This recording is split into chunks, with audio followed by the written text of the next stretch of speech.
Mm-hmm.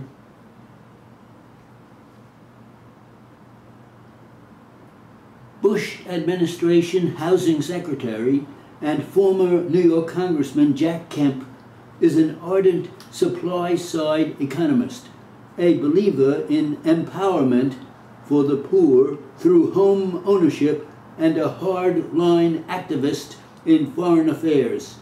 His speaking style is akin to Hubert Humphrey's, passionate, uplifting, anecdotal, and often verbose. Senator Humphrey used to say, "I'm like the little boy who learned how to spell banana and never knew when to stop."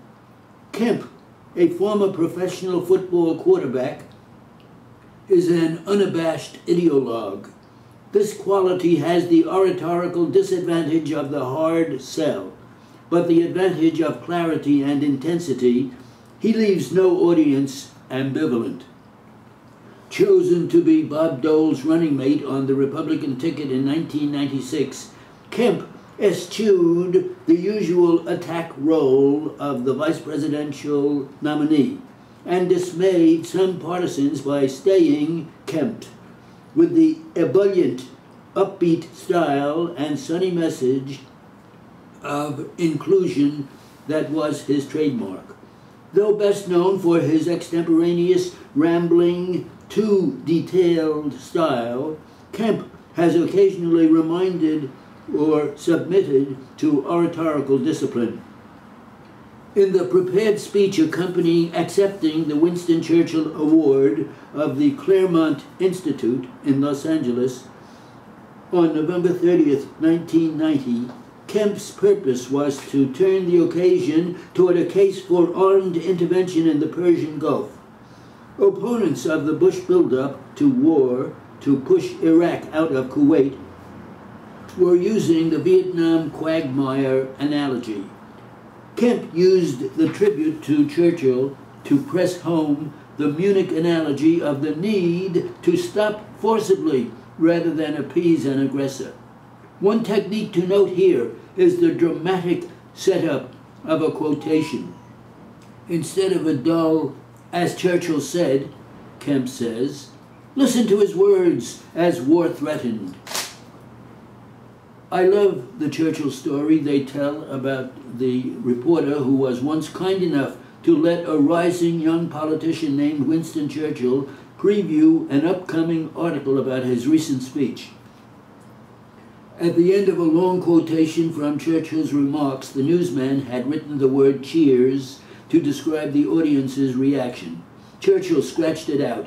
The reporter was amazed by what he thought was an unusual display of modesty, until Churchill wrote instead, "loud and prolonged applause."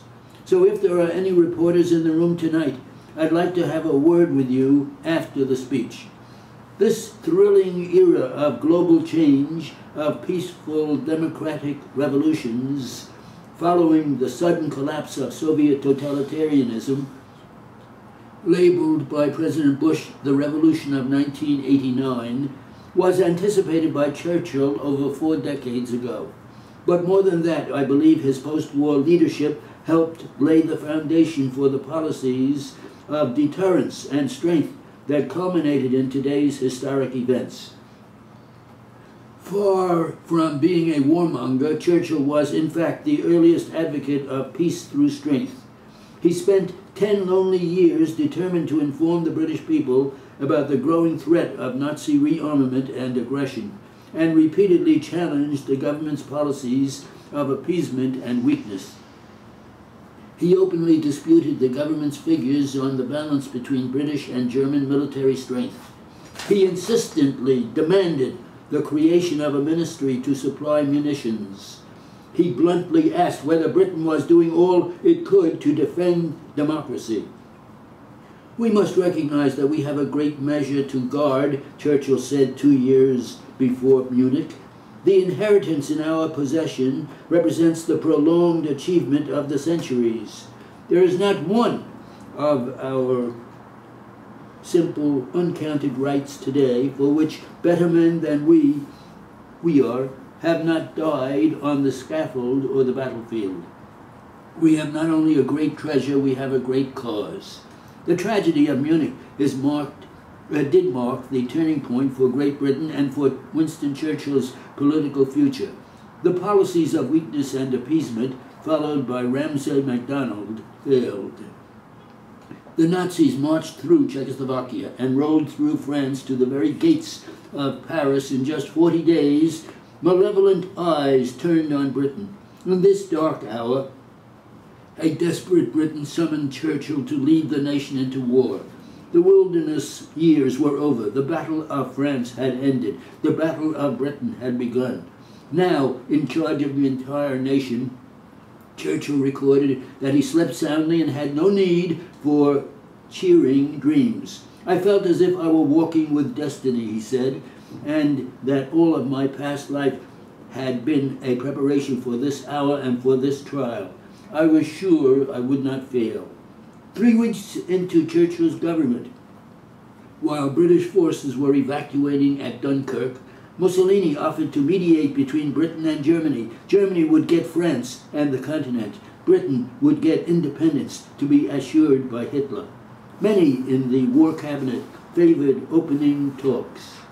America's mission to the world did not end when communism ended.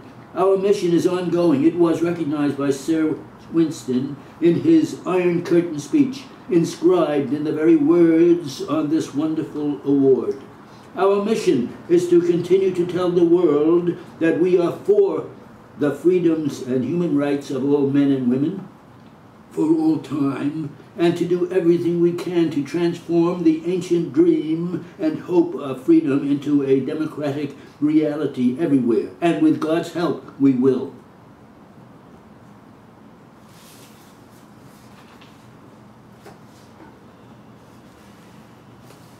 How's it?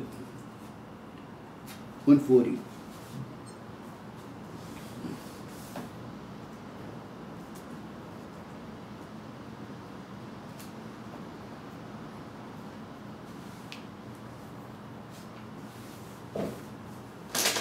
What do you do? No, that was a little tough. Yeah. Did